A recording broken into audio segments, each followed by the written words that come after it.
নিশা সৰুপথাৰত ৰাজ্য চৰকাৰৰ কেবিনেট মন্ত্ৰী অজন্তা নেওগ, বিধায়ক বিশ্বজিৎ ফুকনৰ নেতৃত্বত সমষ্টিত হৈ থকা উন্নয়নৰ কাম পৰিদৰ্শন। নিশা সৰুপথাৰত ৰাজ্য চৰকাৰৰ বিত্ত আৰু সমাজ কল্যাণ বিভাগৰ মন্ত্ৰী অজন্তা নেওগে সৰুপথাৰত উপস্থিত হোৱাৰ পিছতে চেৱাগুৰিত সৰুপথাৰ সমষ্টিৰ বিধায়ক বিশ্বজিৎ ফুকনৰ সৈতে চেৱাগুৰিত নিৰ্মাণ কৰি থকা 31 ফুট উচ্চতাৰ সতীসাধনী মূৰ্তি নিৰ্মাণ কাৰ্য পৰিদৰ্শন কৰাৰ লগতে অহা 7 বহাগত অসম চৰকাৰৰ সাংস্কৃতিক বিভাগৰ উদ্যোগত চুতীয়া জনগোষ্ঠীৰ মহীয়সী ৰাণী সতীসাধনীৰ 500 বছৰীয়া আত্মবলিদানৰ শুভাৰম্ভণি অনুষ্ঠানটো বৰ্ষজোৰাকৈ সৰুপথাৰ সমষ্টিৰ অন্তৰ্গত ধনশিৰি মহকুমাৰ সৰুপথাৰত বৰ্ণাঢ্য কাৰ্যসূচীৰে উদযাপন কৰিবলৈ লোৱা উদযাপনৰ প্ৰস্তুতিৰ সন্দৰ্ভত বুজ লয়। অন্যহাতে মন্ত্ৰীগৰাকী সৰুপথাৰ সমষ্টিৰ বিধায়ক বিশ্বজিৎ ফুকনৰ সৈতে সৰুপথাৰ মহাবিদ্যালয়ত উপস্থিত হৈ সৰুপথাৰ মহাবিদ্যালয়ত হৈ থকা উন্নয়নমূলক কাম কাৰ্য পৰিদৰ্শন কৰাৰ লগতে সৰুপথাৰ নগৰৰ মাজমজিয়াত 3 কোটি টকাৰ পুঁজিৰে নিৰ্মাণ কৰি থকা মুকলি মঞ্চৰ কাম পৰিদৰ্শন কৰি সৰুপথাৰ আৱৰ্ত ভৱনত উপস্থিত হয়।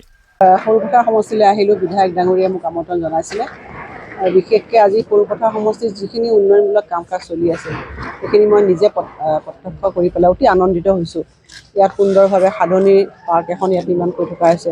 সৰুপথাৰ কলেজখনো মই চালোঁ, ইয়াৰ যিবিলাক পথ নিৰ্মাণ হৈ আছে অতি বহলকৈ সেইবোৰো মই প্ৰত্যক্ষ কৰিলোঁ আৰু ইমানটো অ'পেন ষ্টেজ, মই ভাবোঁ যে অসমত কিজানি সেইটোৱে সৰ্ববৃহৎ হ'ব নেকি অ'পেন ষ্টেজ।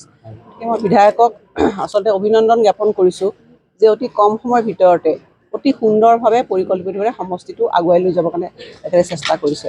আৰু যোৱাবাৰ যেতিয়া মই অলপ সময়ৰ কাৰণে আহিছিলোঁ তেতিয়া আপুনি মোক কৈছিলে যে সৰুপথাৰ সমষ্টিত ডেভেলপমেণ্ট হোৱা নাই, ৰাস্তা পদূলি হোৱা নাই, কিন্তু আপুনি মই নিজে আহি প্ৰত্যক্ষ কৰিলোঁ যে সকলো কাম অতি সুন্দৰভাৱে চলি আছে। গতিকে আশা কৰিছোঁ যে স্বাধীনতা ৭৫ বছৰ পিছত আজি সৰুপথাৰ সমষ্টিত উন্নয়নৰ জোৱাৰ পৰিছে মুখ্যমন্ত্ৰী ডাঙৰীয়াৰ নেতৃত্বত, আৰু সেইকাৰণে ভালো পাইছোঁ। বিধায়কজনে অতি সুন্দৰভাৱে কৰিছে আৰু মোৰ আশীৰ্বাদ আছে।